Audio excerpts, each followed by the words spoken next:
Good morning. Thanks for tuning in to DeProgram with Ted, Rall, and Jamarl Thomas. It's Tuesday, April 7th. Thanks for tuning in. It is the big deadline in 11 hours from now.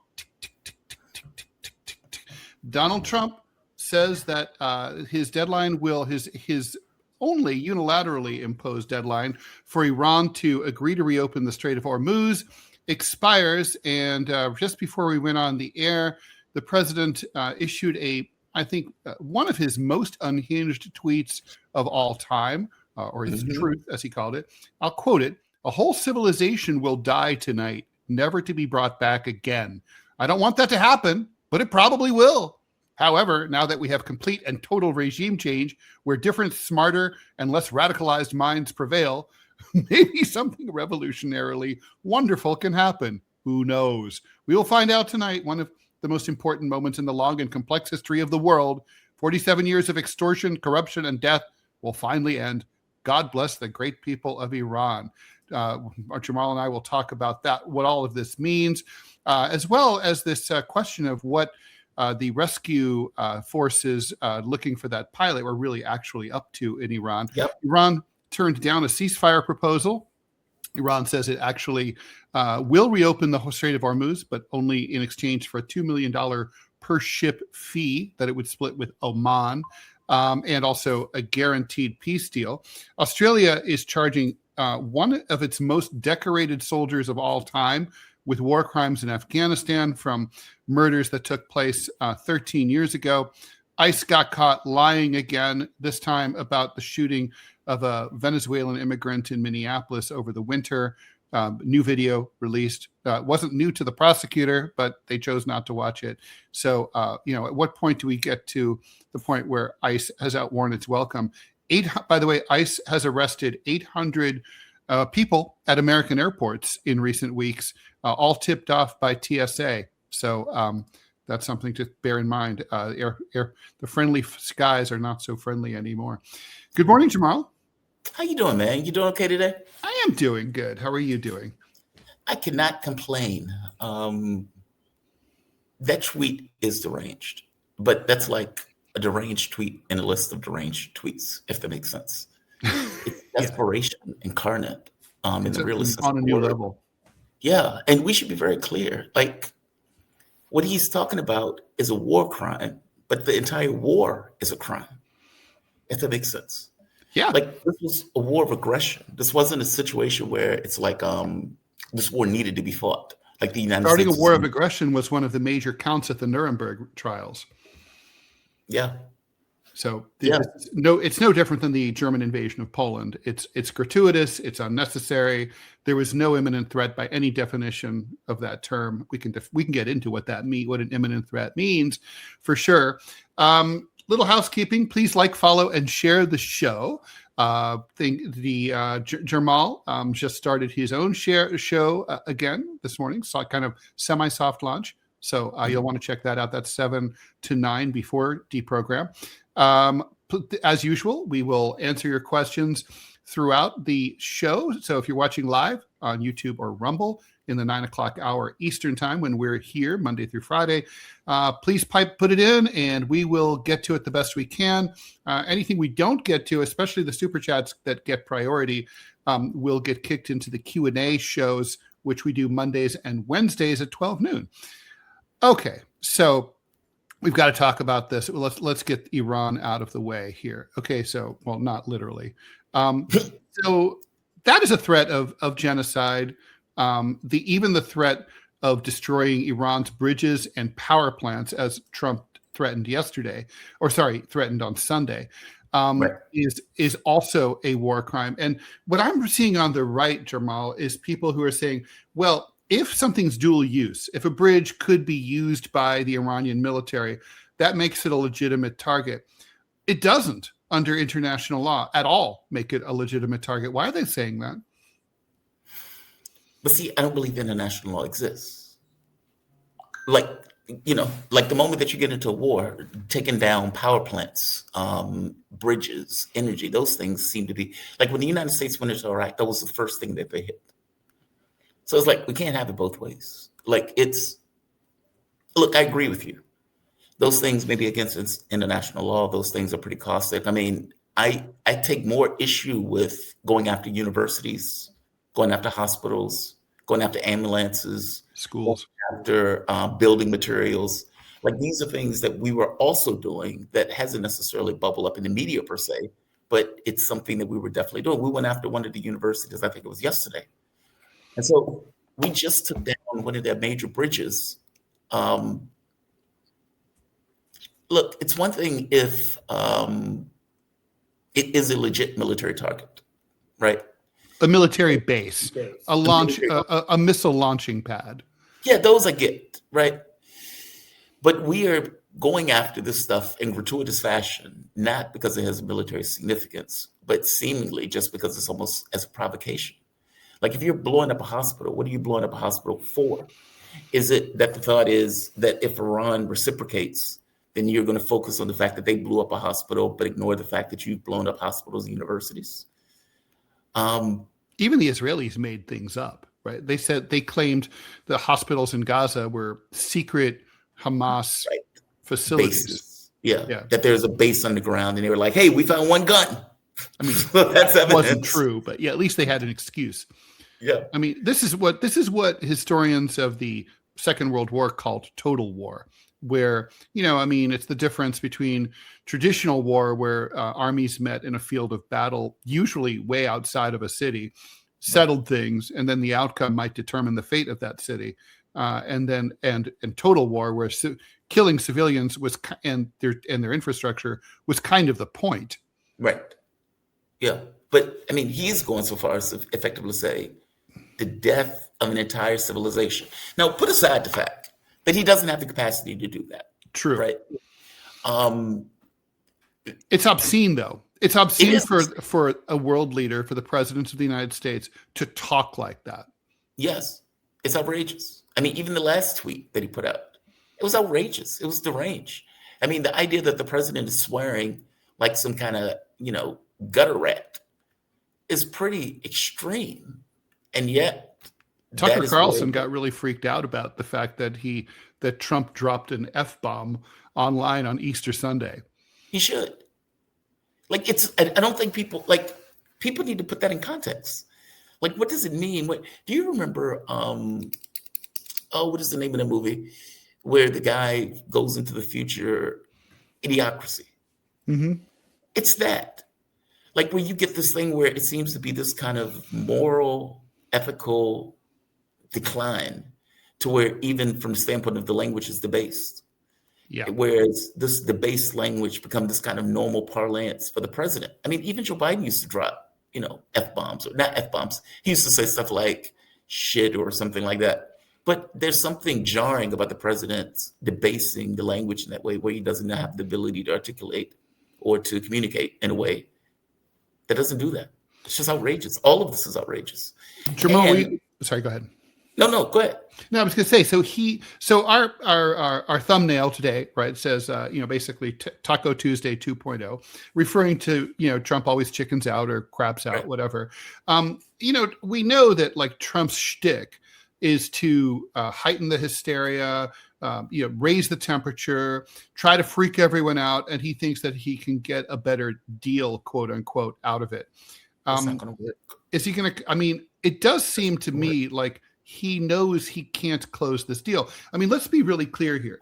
The goal that this is all about the Strait of Hormuz, the whole thing. Right. Okay. Well, wait a minute. It's about Strait of Hormuz now. Right.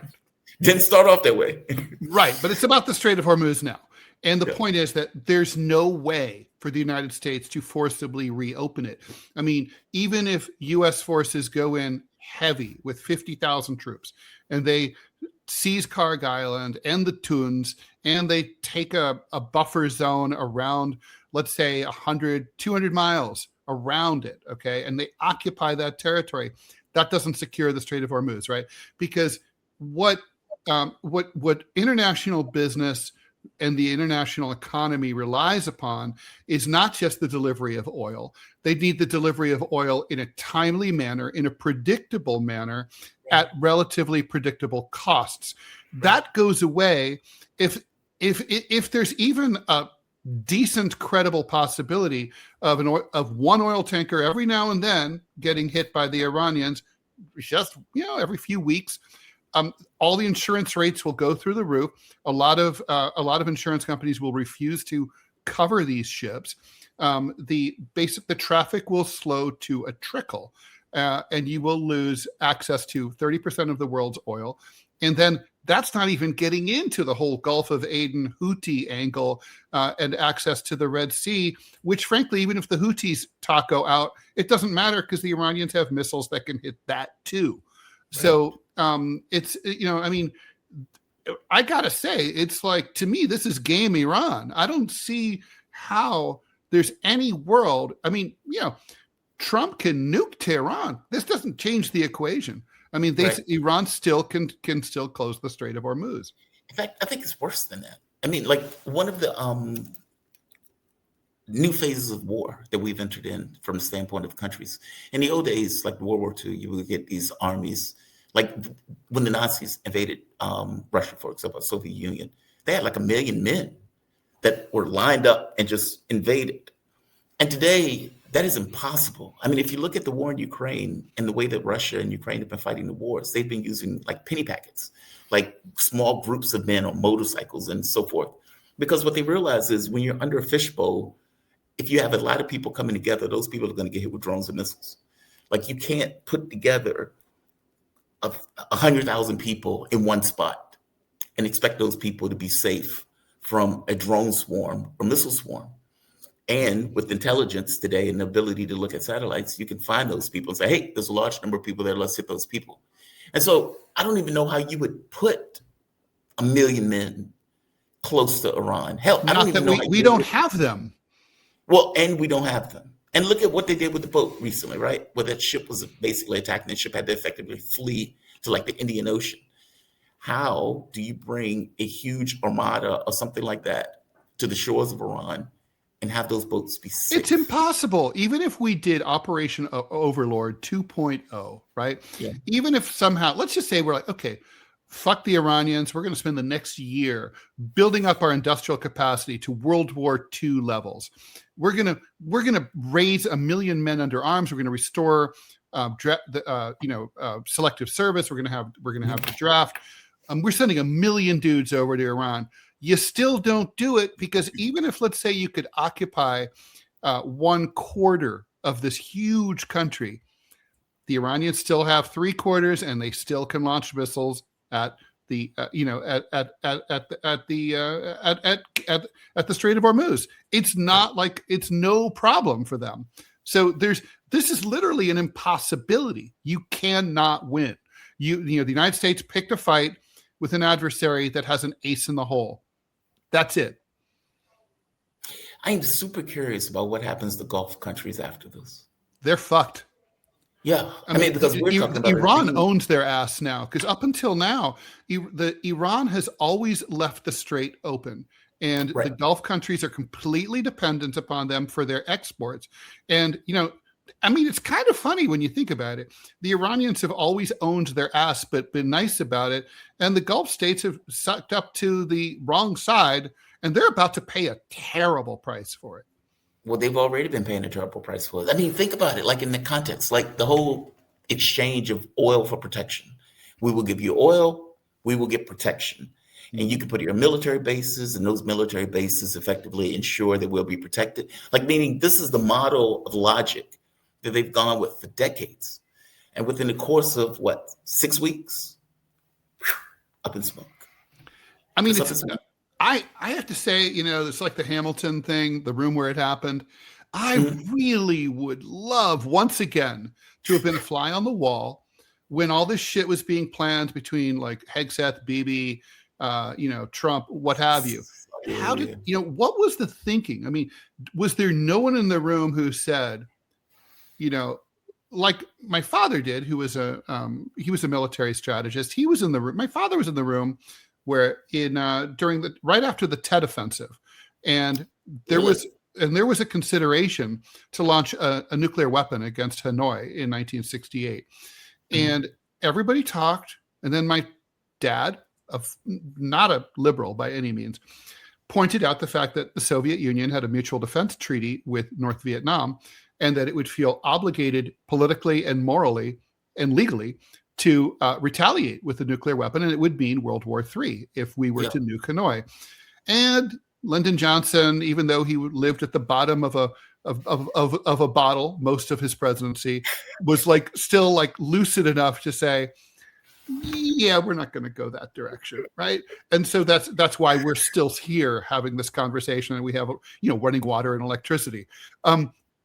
So instead of being hunter gatherers and eating our cats and dogs, so I just wonder, was there no one like my dad in the room who said, guys, Strait of Hormuz, it can't be secured? See, that's an interesting question, because I don't have an answer for it. Because some of that stuff, I used to ask the question of Israel knows it's going to get hit, right? Meaning the moment that you start this war, they have to know that Israel is going to be the primary target, and it doesn't have the capability of defending itself. They're getting hit harder. They're getting hit harder than we're being told because of their censorship.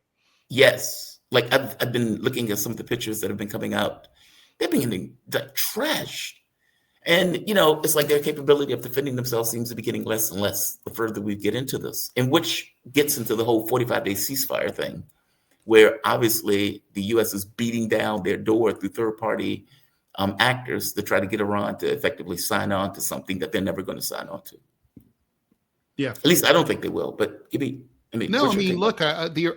Iranians are in the catbird seat, and they know it. The thing is, they're sitting pretty. Stuff is getting blown up. The Americans they keep promoting this. We've hit 8,000 targets or whatever, military dominance, blah, blah, blah, blah. Okay, none of that matters. I'm writing my syndicated column. Literally, it's going to probably go out today about this. The U.S. made the same exact mistake in Vietnam. It thought they were, as Henry Kissinger famously said in the 70s, the Vietnamese were fighting, we were fighting a military war, but that wasn't the war. It was a political war, and we never understood it. They had to outlast us, and that's all they had to do. Again, we made the same mistake in Afghanistan and Iraq. Tactically, the U.S. always wins. Of course, we have a formidable, we have the biggest, most potent, most lethal military force on the planet, but it doesn't matter. When a regime is in an existential battle for its survival and for its country, it's not going to. It's kind of like we hate seeing our citizens and buildings and infrastructure blown up, but we've got to let that go because we're going to have to outlast the Americans. It just doesn't matter. I don't know why Americans don't get that. I'm curious. What do you think? I would imagine Trump has military advisors, and when he comes out and puts these insane tweets out, you would think that if I put something out like that, I'm going to have to somehow back whatever that thing is up. Meaning, if I say I'm going to destroy an entire civilization, okay, that's pretty outlandish, but okay, what do you have in mind in regards to destroying that entire civilization? Do you think there's any teeth to this? And I don't mean teeth in the sense that he can effectuate his military objective, but teeth in the sense of being able to, he has something in mind. That's the part that I don't quite know. This is a man who has launch codes, right? So, and he has the unilateral right to use them. So, you have to take it seriously, even though he's not a serious man. But look, if tomorrow morning we woke up and Tehran had been nuked, we'd be shocked, but we couldn't really say we were surprised. Right. So it's like that. So we have to, I think he's bluffing because he's always bluffed a lot. But once you go down the path and you're using this kind of rhetoric, at a certain point, you might feel like you have to stand and deliver. And that's the danger. Look, in terms of your question, is anybody in the room telling him Donald, you might want to think twice about that? You and I both know no one dares to talk back to him. He doesn't. If I were the president, I would hire people and I would say, look, when I'm fucking up, I expect you to tell me I'm fucking up Right. in no uncertain language. But I know he fires people who, there's been no reporting from any time in his first or second term of someone disagreeing with him and having the president be okay with it. Yeah. We have some questions. Do you want to get to them? Sure. And Robbie, we are ready for that ad whenever you have it for me. All right, here we go. Okay, so let's go through some questions and we'll move on. Mustafa, thanks for the $4.99. Mr. Ted, your sincerity and your sensitivity can often be mislabeled and misunderstood, but they're your strengths. Stay strong, stay hungry, stay you. Thank you. Seriously. Thank you, Mustafa.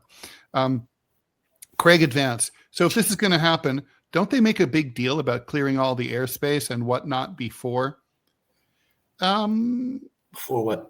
Before, I guess, before attacking Iran. I mean, they would certainly, I think, notify the Gulf states to, get out of the way and stuff. Look, yeah. The Gulf states will work with the United States in those attacks. Yeah. I mean, Saudi Arabia tried to act as if they weren't involved, but obviously they were knocking down. Here's that ad. We should take it before it times out. They can freeze your accounts, shut off your cards, lock you out of your own money overnight. Banks don't protect you. They control you. That's why real financial freedom starts with ownership. Introducing Rumble Wallet, a non-custodial wallet built for people who refuse to give up control. With Rumble Wallet, you don't just buy digital currency like Bitcoin and Tether, you can own Tether Gold. That's real gold on the blockchain. Through Tether Gold, you get direct ownership of physical gold bars, each one fully allocated, verifiable by serial number, purity, and weight.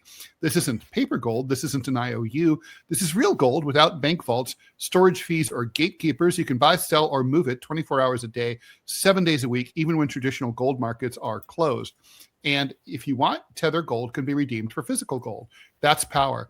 And when you support creators on Rumble, you can tip them directly using Rumble Wallet, peer-to-peer and outside the banking system. No permissions, no middleman, no cancel button. This wallet is yours forever.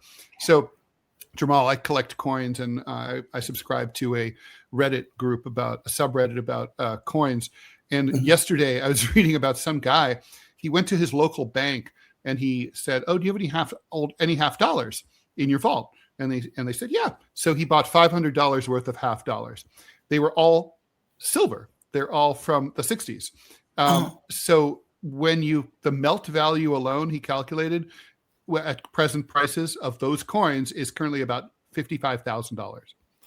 What a haul. Right. True? Is that true? That happened for real? That's 500. Yeah, he had photos and everything. Amazing. They were like all in the original wrapping from the Federal Reserve Bank from the 60s. They've just been sitting there because nobody ever gets half dollars, so mental note, go get half dollars. Yeah. Alexander Keene, thanks for the €5. Indulge my conspiracy for a moment. Is there any possibility John was given his Hollywood deal, because he had free reign on YouTube and other places? Thanks, guys. Like Jesse Ventura. What happened with Jesse Ventura? Yeah. Where Jesse Ventura came out against the war in Iraq, and they effectively bought his contract up and set him down for X number of years. So it's almost like saying, okay, we're going to buy you out. Mm-hmm. And we don't want you to talk because we don't want you going against the war. So we're just going to put you on ice. And because he was technically under contract, because they were just buying his contract out, basically they were putting him on ice for X number of years during the course of the war. But not putting him on the air. Yeah, they wanted him off air. They got rid of Donahue in a similar way. Well, they just canceled Donahue's show. Yeah. I don't think so, but Ted, I mean, you would know better. You were closer to it than I was. I think John wouldn't know, right? If that were the case, it's like, as far as he's concerned, these are people who saw how hot he was on the internet. They were like, okay, well, let's strike while the iron's hot, and we can all make some money and put out a movie or a TV show, and it'll be great. And we'll get a sure thing because he's got this built-in audience. It's probably just as simple as that. But I have seen this thought expressed elsewhere. I wonder if John gave that any thought, if that was something that he felt like. I think he could have probably avoided that concern by continuing to do his shows here and Deep Focus instead of quitting them both, as he's done very precipitously. It's a look that I don't know if he thought through, or maybe he just didn't have a choice. I kind of tend to doubt that there's like vast conspiracies to, take like, critics of Zionists off the air and stuff like that. And if so, operators are standing by. I need $10 million to shut up about Israel. I know, right? I mean, look, man, John. I actually wouldn't have done it, to be honest. I don't like anyone who tells me I have to shut up in any respect. I'm not going to like it. Yeah, you're gonna feel some kind of way about it. I mean, John got 7.8 million views on Joe Rogan. He 1.2 billion on that TikTok. That is amazing. It's amazing. Yeah, that's what I mean. Like, that's an incentive right there by itself. It's like, oh, this guy can pull in these numbers. Yeah, okay. No, I mean, the incentive structure makes sense. I mean, the other, I'm not sure about all the rest, because it's like, it's not a show, it's an option. Right. I mean, you and I both know. I mean, basically, when a TV show is I mean, John and I have both been optioned before.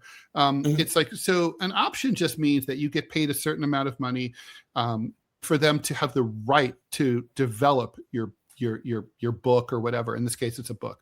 Then, if they choose to exercise the option, then it goes into development, which is basically the next step, and you get some money for being in development. And then if they green light the show, then it goes on the air, but then it has to do well in order to stay on the air and be renewed. So it's basically like, there's 1,000 tadpoles, but 999 of them end up in the belly of a fish.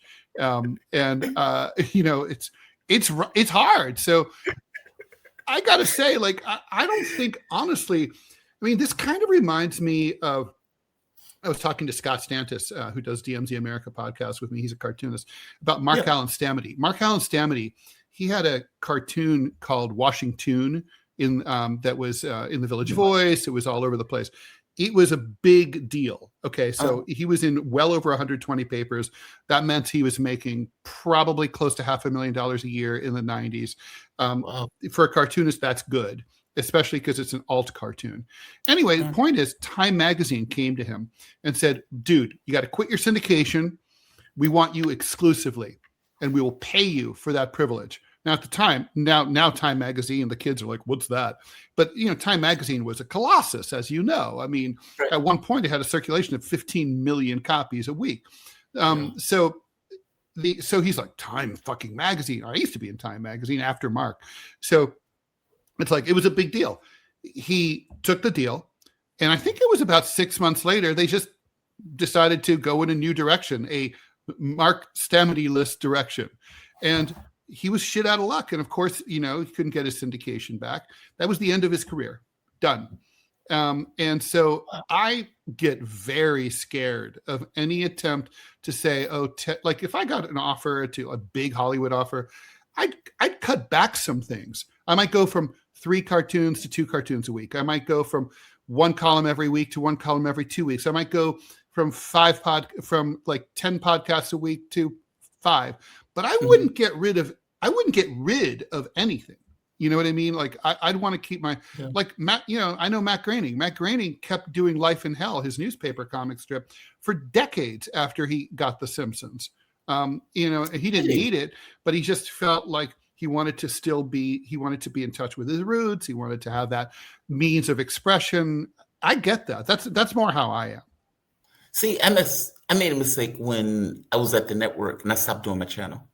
Because I don't know. It's like I ended up, I kept doing it for a while, but after a while, I effectively stopped doing the channel and then just focused on the network. And so when the network went belly up, it's like you have to start almost over from scratch. No, I agree with you. I mean, it's John will be missed. Yeah, no, for sure. Okay, so Manchild 5000. Thanks for the donation. It feels like we've been dragged through some ass backwards holy war. Israel is holocausting Arabs, and U.S. military leaders are reportedly framing Iran as a divinely sanctioned event. What gives? It's true. We have policy. It's U.S. policy. I mean, like again, let's put it in perspective, right? When we had taken down Afghanistan, Iraq, Libya, Syria, that is going in a particular direction. Somalia was one of the other ones.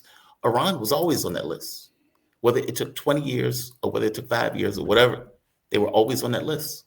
And so it's like, ass backwards holy war, maybe, but I think these wars aren't necessarily holy. I think these things are basically based on land and geopolitical, let's say strategic thinking and strategic action. It's just astonishing how bad they are at it. Like the idea that this war was going to turn out in the United States' favor and that Iran wasn't necessarily going to respond vigorously, that seems to be what they convinced themselves of, which I don't quite know why they convinced themselves of that. I think they convinced themselves of that because Iran's previous responses have been so measured. And so, they kind of confused a measured, tempered, a calm temperament, which is a very Iranian thing, with weakness. Yeah. And I mean, they were just mistaken. Fuso, so when are the Alien Federation going to jump in and save us humans from ourselves? Or is there a prime directive? They are not. I don't believe anything is going to save us. Like like there are some people who have this belief that if there's a nuclear war, that aliens will get involved. And it's like, dude, is that really what you want to bet your money on? Right? Talk about desperate. Yeah, that's a level of desperation that is just breathtaking. Crazy. Yeah, man. I don't think we're getting. I think we're on our own. Good morning, Ted and Jamal. Looking fresh, Jamal, and love the new intro, fellas. Karg Island attacked ahead of schedule. Yeah, that happened. That's true. What the fuck is this orange tardo doing, Mr. Jamal? I also wonder your thoughts on some of the understated ongoing wars. Thank you, goats. And by the way, thank you for the very generous $20 donation. Oh, tell them thank you. I think these things are interrelated. Like, if you think about it, all of these countries are BRICS countries, right? Russia, China, Iran. And these are the countries that have been effectively tested. When Donald Trump goes up against China in the economic war, when he goes up against Russia in the Ukraine war, and now he's going up against Iran in this war, and lost and is losing all of them. It's like a canary in a coal mine. It just doesn't seem like we're getting the message. At least that's my thought. Give me your take on this. I mean, and in Yemen, et cetera, et cetera. So, I used to find a lot of, not comfort, but explanation in the think tank Stratfor's analysis of I recommend anyone to look it up.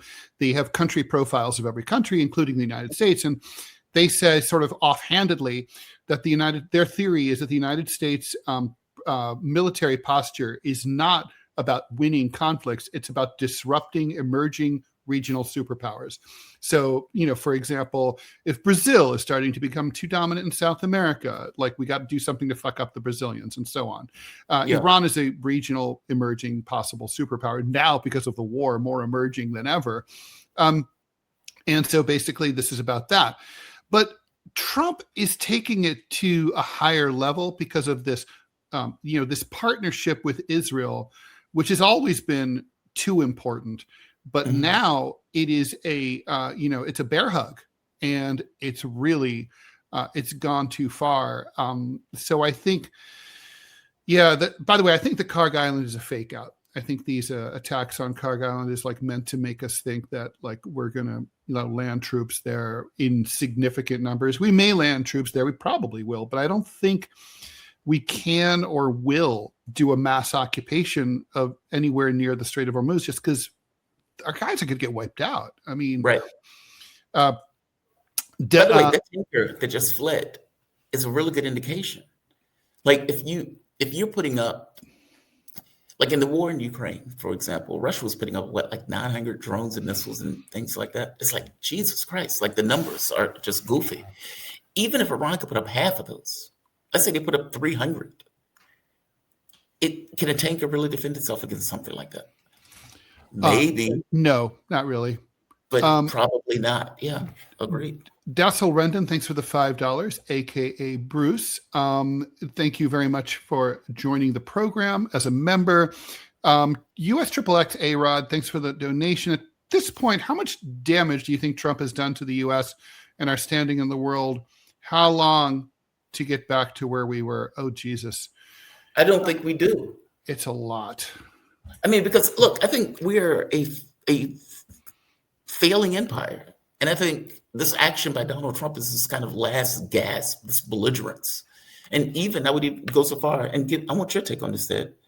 The election of Donald Trump in and of itself is symbolic of a country that is losing or has lost its mojo and has its own self-conception, understands it lost its mojo, and is looking for a hype man to make it feel better about itself.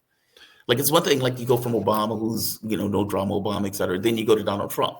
These things seem like they're opposing forces in a sense, but they're not entirely opposing forces. They're just different flavors cut from one lens to the other in regards to either a left lens or a right lens in the Democratic Republican context. I agree with that.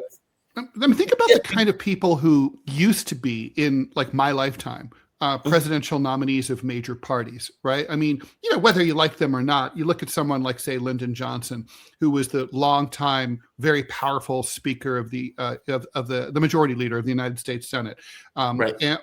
and served as vice president before he ran. Richard Nixon also served as vice president, also was incredibly powerful with a long political career, very thoughtful, intellectual guy. And then you start getting into I think the kind of country that would have two parties and would nominate figures like Trump, Biden, Harris, even Hillary Clinton because basically Hillary Clinton only rose to national prominence as first lady, is sort of circling the drain. And if you could look at someone like Obama, you're like, okay, he's obviously he had a lot of charisma and so on. But he was also just a constitutional law professor with a very short political career, right? Right. He wasn't, important. He wasn't a colossus. He was more like a star. And so the razzle dazzle kind of is why we're at where we're at. I mean, I agree with you. I think it's a sign of a dysfunctional country that it's a declining, collapsing empire. Trump is as much of a symptom. If he's more of a symptom than he is of a cause, even though these things feed upon each themselves. Before we take some more questions, and I do want to, you mentioned before the show Iran's allegation that this massive armada that the United States sent in to allegedly try to rescue this downed U.S. pilot may have been a cover operation for an attempt to recover the enriched uranium supply that's buried under all that rubble at Isfahan. After we talked about this, I went online and looked at the map and figured, and the geography. The rescue operation was conducted close, not far from Isfahan and these other facilities, whereas the plane went down up about 400 kilometers away. Exactly. Now, the thing is, the pilot was rescued 2 days after he went down. No human being can walk 400 miles in 2 days. It's not possible. The guy was wounded. And the Zagros Mountains range is there. So basically, these are peaks of 13,000 feet. It would basically be like the guys from Alive in the Andes, like walking through like 400 miles of big ass mountains. 2 days. Injured. In 2 days. It's like, it's just not physically possible. It makes no sense. So what, I mean, but of course, the first truth is the first casualty of war. The Iranians could be lying too. I mean, and they're just speculating. So what do you think? I think it's a cover-up. I think for all intents and purposes, there's a major operation, because what they're saying is that one pilot went down. I think it was F-15, and then there was another pilot that went down in like a Warthog. Yeah. And that in order to recover the pilots, because according to Trump, they recovered them without casualties or without anybody being killed. According to Iran, five Americans were killed. Right. And 16 aircraft or 12 aircraft? Yeah, they have the Iranians have the pictures. Yeah, I was showing the pictures earlier today. And so you have this entire area just littered with crafts. And you even have video footage of what seems to be battles and clashes that was taking place to take this stuff down. Now, the Americans are saying, well, we blew our own stuff up. That the helicopters and the equipment either crashed or got stuck. And they do that, right? Like a helicopter got disabled in the assassination of Osama bin Laden in Pakistan, and right. And they blew it up as they But left. That was one. These are 12. Right. Yeah. Why can't you just fly them away? Yeah. And that's the rub, right? Iran is effectively saying we unleashed hell on this area. And Americans are basically saying, well, some of it crashed, some of it we blew up. And they're talking about like hundreds of special forces, all of these heavy equipment. And it's like, wait a minute, you did all of this to get 2 people. Yeah. And why would you? I mean, why wouldn't, I mean, like you would make the mission so high profile, it would be far less likely to work, right? I mean, exactly. You're lighting up Iranian radar. What's the point of that? And all of the stuff is taking place near Isfahan. So there's a belief. But the other thing is, how would they have? I mean, I'm talking to 2 professors. I'm hoping one of them will come on the show and talk about the logistical challenges of recovering the enriched uranium from where it may be buried. I don't see. Let's just say that it's a cover-up, though. It's doomed to failure, right? I mean, this would be. Let's just say the Iranians invited us to go and recover the depleted uranium and said, we will not shoot at you.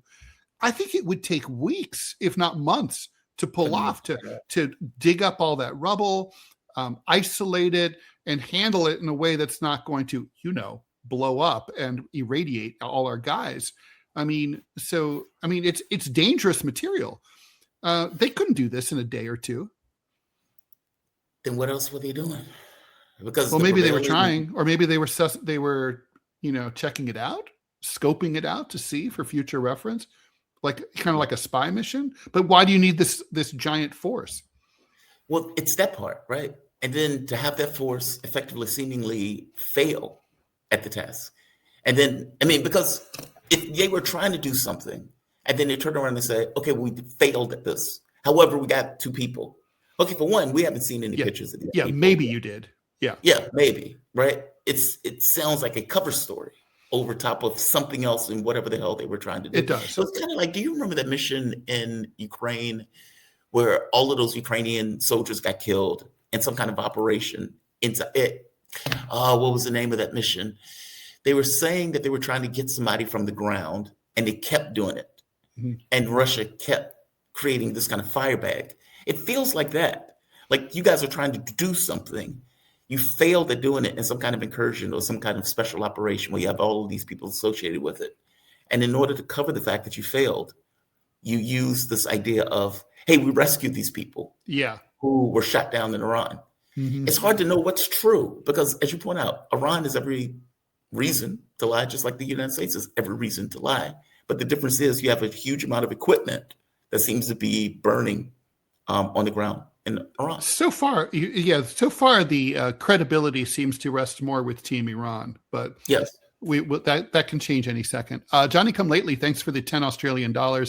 Trump told everyone to watch Mark Levin on the weekend, possibly knowing what was coming. Levin invoked repeatedly Truman using nukes to avoid a ground war in mainland Japan. Be afraid, friends. That seems so provocative, though. Like, it's one thing to lose. Donald Trump can always say, okay, we've accomplished our objectives, I'm out. Whether that works or not, who knows? By the way, it's why I hate Harry Truman, is for a variety of reasons. Taft-Hartley Act, among them, his role in McCarthyism, which we don't talk about. But, he never should have nuked Hiroshima or Nagasaki. No, he shouldn't have. Because it creates exactly this kind of precedent to say it's okay. Yeah, he shouldn't have dropped the nuke. I mean, Russia had just attacked. They were already reeling. Yeah. We would have won. They would have surrendered. Do you think nukes are a possibility in this? 100%. There's a nuclear. I mean, probability, no. Possibility, yes. And I think, is there? I'd have to put that possibility now at maybe 20%, which terrifies me. What about you? See, I don't know. I mean, it's hard for me to wrap my head around them dropping a nuke, but by the same token, it was hard for me to wrap my head around Gaza. Yeah. Or the Ukraine. Even war. now, when I still see the videos of there's that one online right now which shows like the windshield wiper going across before and after in Gaza, it's still shocking. It is. P.W. Walker, Democrats only oppose the Iran war simply because Trump started it, and vice versa when you look back at Libya. I'm not sure that Democrats even really oppose the Iran war. The liberals, I don't know if they care all that much. I mean, from there, because it seems like we create this cult of personality where it's like, these people are evil. And then at the point where you define a group evil, you can pretty much justify anything. So it's like Bashar al-Assad is a bad guy. So it's okay if we, kill all of these Syrians in the process of overthrowing Bashar al-Assad. I feel the same. It's this kind of similar sentiment towards Iran, kind of, in the way that the American public may see it, where I don't know. It's complicated because Donald Trump numbers have taken a hit over doing this. Why do you think his numbers took a hit if liberals aren't on board for it? I mean, if the public is not on board for it. Which they're not. Right, exactly. That's my point. They're not on board for it. I mean, Well, it's bizarre. I mean, one of the things you need, the thing that went wrong in Vietnam, Afghanistan, and Iraq, and I guess for the French in Algeria and also for the French in Indochina, was a lack of clear, realistic war aims that were popular with the public, with their native publics, right? We don't have that here. We have none of that here. Right. And, there's never been a war that the American president started out of a clear blue sky with 20%, 27% approval for the war, 35% approval for himself. I mean, you're doomed. I mean, George W. Bush ended up disgraced, but he started out with his invasion of Iran with a 90% approval rating. Iraq. It's No, I mean, it's absolutely mystifying.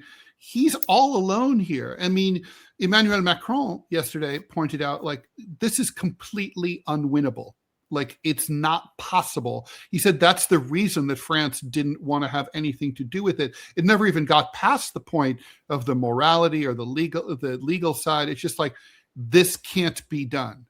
Right. So, I mean, and the French know a lot. That's closer to their neck of the woods. Magical Unicorn Cat, thanks so much for the $5 donation. Also, thanks for the $1.99. Magical says, I'm scared, genuinely scared. Me too.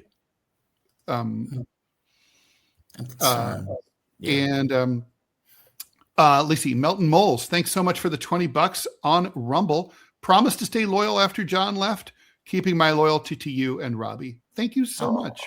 That's nice. Kay Gregg, thanks so much for the $10 donation. Much appreciated. Let's see. Arian Gordy, thanks for the $1.99. Ray has a question for you, Jamal. We were wondering if you heard anything about Shane's dad, Lee Stranahan, and how he's doing. Some of us were longtime Fault Lines listeners. Yeah, so Lee apparently had another stroke. Last I heard, he was in a adult home or something like that. Shane had put a tweet out effectively saying that he's awake and aware, even though he wasn't necessarily communicative in regards to talking.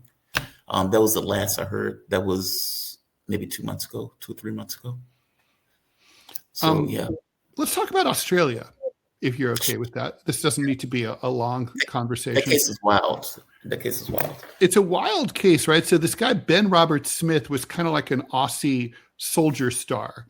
Good looking, tall. And he was at one point the country's most decorated soldier.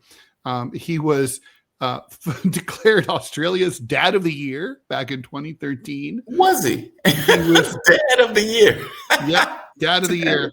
And so now he stands accused of five war crime murders in Afghanistan back in 2009 to 2012. In basically, he kept ordering his men to kill Afghans for fun. One case was a laborer, a manual laborer who the Aussies handcuffed and kicked off a cliff just because. So I, as someone who has written a lot about Afghanistan, spent a lot of time there, and look, I strongly recommend this movie called Afghan Massacre. It's about an incident that happened in 2001 in a place called Dasht-e-Leili in northern Afghanistan, where basically about 8,000 Taliban POWs were transported by the Northern Alliance and U.S. Special Forces to this scrub, and they were basically shot. They were shot in the ones who didn't die in the shipping containers that they were brought in the heat, were then dumped and executed and massacred in a field. I went there a few days after this happened. I was tipped off. I won't say by whom, and I'll just say it's one of the most horrific things I think that, certainly that but I think anyone could see. It's on par with, probably liberating a death camp. There were bodies and scraps of flesh and bone and scraps of clothes and shell casings as far as the eye could see. And the smell, it was 100 degrees. So, and you saw that. You went you actually. I have the photos. I have video. So the thing is, and it's been covered up. That Obama promised that he was going to open an investigation. He lied. He never did. Why do you think this 13 years later, or more, it took? This is finally Australia seems to finally be taking an interest in these kinds of, if it happens in Afghanistan, we don't really care kind of incidents. I don't have an answer for that. Because it's such an anomaly. It's very rare where you see, if you think of the wars that have taken place, atrocities take place in all wars. It's not like there's sanitized war, right? And so it just becomes, where does a country focus on what their own soldiers are doing in the context of that war in regards to try to keep these guys online? I don't believe this guy is a rare bird. I just have a hard time believing that. Why him? Exactly. And I don't have an answer for that.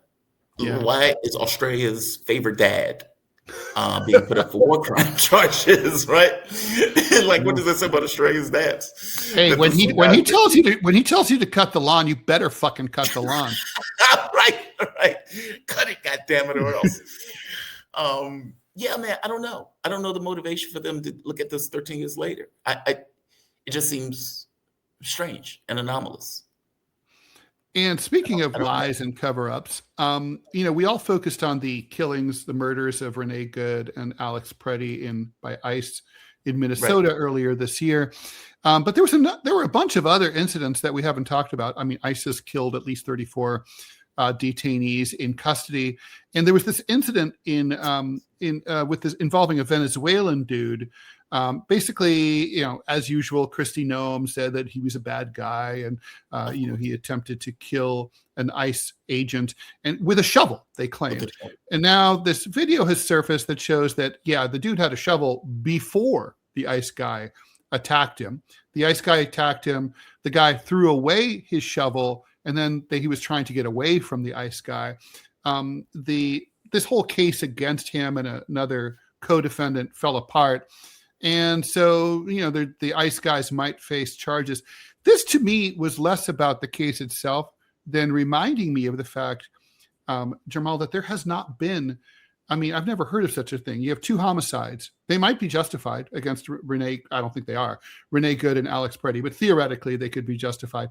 There's never been a federal, state, or local investigation into two homicides that were videotaped on national television.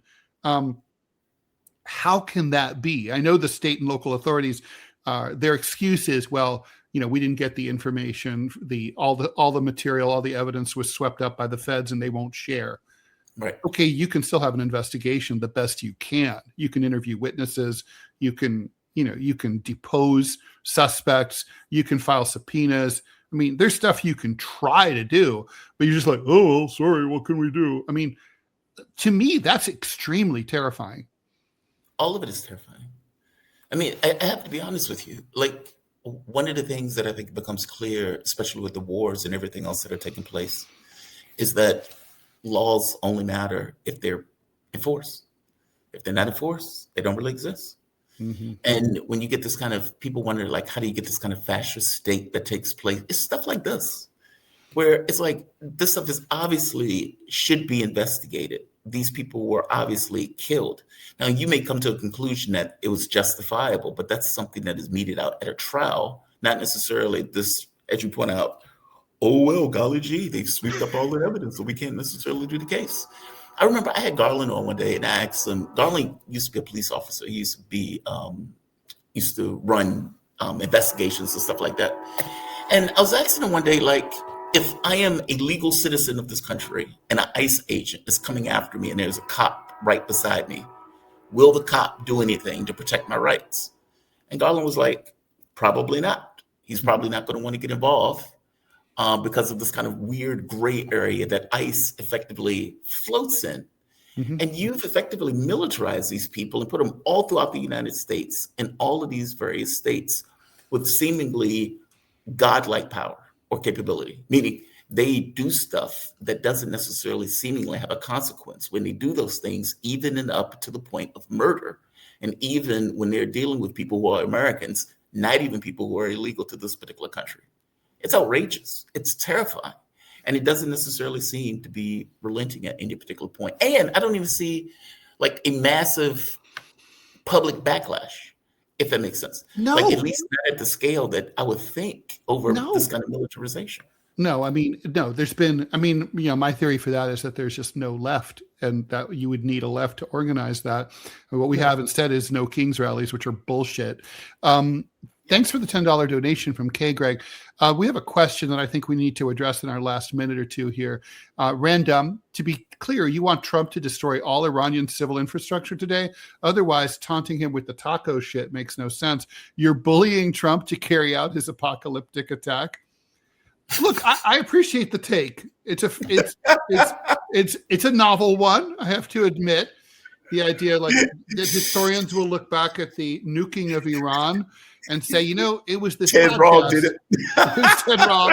It was this fucking cartoonist and Jamal Thomas, and they were taunting and Trent and his thumbnail, and it just pushed the president over the edge into Hiroshima 2.0.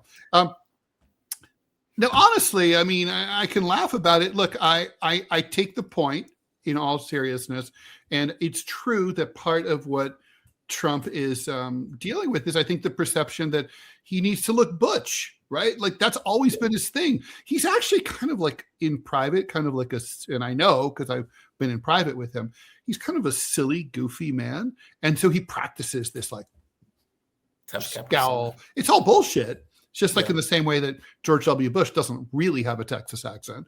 It's bullshit. But yeah, so I guess I worry that might be a valid concern, not from the show really, but like the fact that he feels like has to compensate for a small dick situation. I don't know. Yeah, small penis compensation.